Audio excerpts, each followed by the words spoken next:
All rise and shout. It's time for What's Trending. Indeed it is, Jarom. And you know what? Let's just get right to it. You have been very, very bullish about BYU playing well against Liberty, and that Cougar fans have kind of been freaking out unnecessarily this week because you feel like BYU is going to come out and they're going to bring it. Why are you so confident that BYU is going to show up at Williams Stadium tomorrow and play some of their best football of the season and win this game? Well, first off, if fans want to freak out, that's their prerogative. I'll never tell you not to freak out. But I feel very confident in BYU because I think there's a certain level of urgency with this team that hasn't been there last couple weeks. Obviously, having lost 2 in a row to Notre Dame and Arkansas, there's going to be changes. We expect Kalani Sitake to call the plays defensively. We've talked a lot about simplification this week. We'll talk to Cam Jensen as well about what he thinks. But I've got 4 things that really stick out, Spence. First off, Liberty's 6-1, but the Arkansas close game is certainly a moral victory. Wake Forest. 1-point loss there. They go for 2. They lose that one. Wow, Wake Forest is number 13 right now. That looks like a good loss. 4 of the 7 games decided by a touchdown or less, 3 by 1 or 2 points, including Southern Miss in quadruple overtime.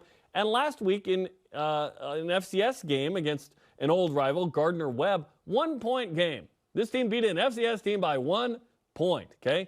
Shouldn't they be in the top 25 if they're that good, Spence, 6-1? Well, the schedule hasn't been great. They got 2 votes. Vegas says BYU by about a touchdown. They're 77th in the super ranking. BYU 55th, by the way. They're good. I'm not saying Liberty's not good. I just think BYU's better. Number 2, third-string quarterback. They've played 3 different guys, which says a lot about their depth. Jonathan Bennett, a 3-0 as a starter. Oh, no, 1-point game with Gardner-Webb. Come on, BYU's not Gardner-Webb. If Charlie Brewer plays, he hasn't thrown a pass in 49 days. Also, this is the guy that helped BYU end the streak against Utah. Do we want Charlie Brewer to play, right? And Caden Salter was the starter versus Wake Forest. I don't know if he's going to be back, right? Sounds like not. Threw for 246 against Wake, ran for 100, lost 29, but gained 100 in that game. I'm most afraid of him, but it doesn't sound like he'd be the guy. Number 3, Liberty's turnover dependent, Spence. If they don't get takeaways, I don't think they're going to be in this game. BYU takes care of the ball like it has. Only 5 turnovers all year.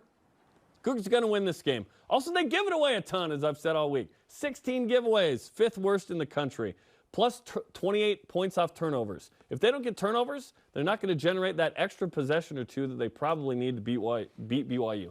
And number 4, I've only talked about Liberty. I'll talk about BYU right now. BYU's losses are to quality opponents. They are. Oregon is fantastic. Notre Dame doesn't look as fantastic. That was a disappointing one. Arkansas is 4-3, but they played a tough schedule. This is a different kind of game. I believe BYU will show up, and if they don't, it's certainly World War III on Monday. But I am confident that BYU is not just going to win, Spence. They will win handily. I believe they'll show up. Wow. Okay. Well, I hate that I have to take this conversation to the well of Eastern time zone kickoffs. Boo. But we got to go there again. We got to go there again because, frankly, it just has not been good for BYU. If you think about the last 7 road trips for BYU, and not just Eastern time zone, but any time the Cougars have gone east, it typically has not boded well for the Cougars outside of the season opener against USF this year. That kind of felt like this breakout party, and finally BYU's figured it out in Florida in the Eastern time zone. They did their thing. But when you look at everything aside from that game when BYU travels east, it just hasn't been good. Going back to 2021, BYU travels east to Baylor. They lose that game. BYU travels east to Shreveport, Louisiana for the bowl game. They lose that game. 2019, BYU goes east to Toledo and USF. They lose those games. Did beat Tennessee, but the trend is BYU's 2-5 in their last 7 road trips when they travel east. Then you throw in the afternoon factor. In the last 9 afternoon games spanning 2 seasons, BYU's 3-6. 3-6. It's an afternoon game tomorrow. It's in the Eastern time zone. And it's just the 3rd time BYU's ever been to the state of Virginia for a game. So what type of team shows up? Now, normally, Jarom, I'm just going to say, look, as confident as you are, I'm hesitant because of the travel and the direction and the trends. But you know what? I'm kind of with you. I feel like BYU is going to play really, really sound, simplified on defense football tomorrow. They will be motivated and feeling the urgency after everything I've heard about team meetings and Kalani Sitake getting involved in play calling and the guys rallying around Elisa Tuiaki and people being held accountable, I'm buying into the fact that BYU, or the idea rather, that BYU is going to play a better brand of football tomorrow. They will be significantly more sound in their assignments on defense, at least they should be. They've had the best week of practice all season, I'm told. I'm kind of buying what you're putting out there about, yeah, Liberty being a little bit of a paper tiger and BYU feeling the urgency in spite of the afternoon kickoffs and the Eastern time zone. I like the idea that BYU is going to play well tomorrow. I think it comes down to if BYU's offense can start quickly, then yeah, maybe BYU does win handily. I think a decisive win kind of lies with BYU's offense starting quickly. I think the defense is absolutely going to be there tomorrow. They are motivated. They're angry.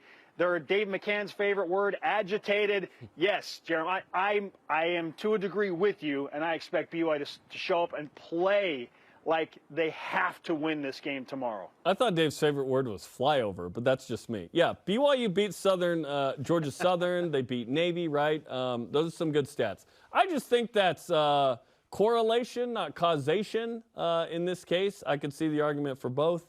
But another stats put out there.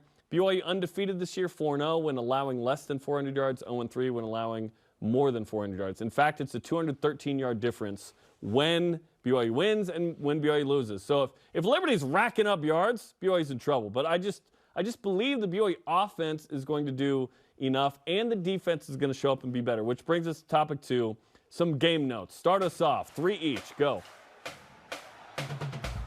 All right, Jarom, I'm going to start my game notes with this. BYU and Liberty are 2 of the nation's worst teams in field goal percentage.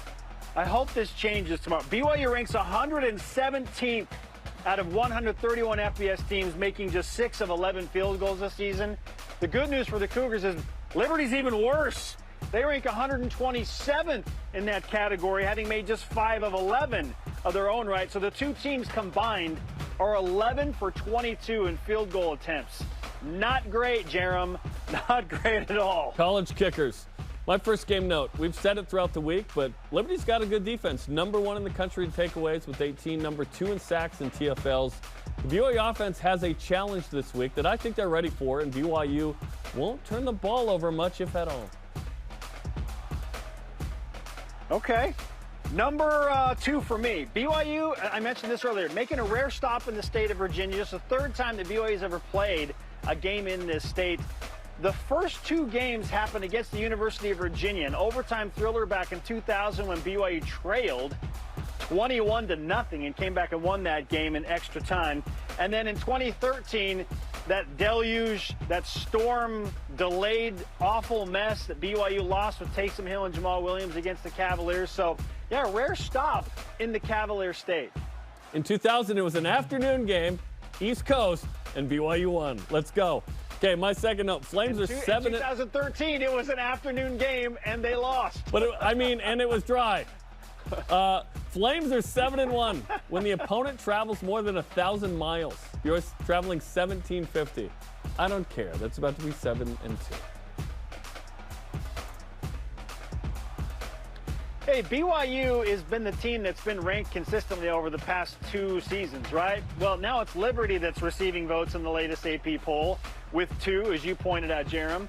BYU is receiving no votes in the AP poll. Oh, no! For the first time in almost 2 years. Weird territory for the Cougars, given the trend of what's been happening under Kalani Sitake. But, yeah, Liberty is the team that's receiving votes. BYU receiving no votes currently. Yeah, just be in the top 44. That's the goal, right? And last but not least, Liberty is 5-0 when losing time of possession. What? They get a lot of takeaways. In fact, they've only won time of possession 1 time this year.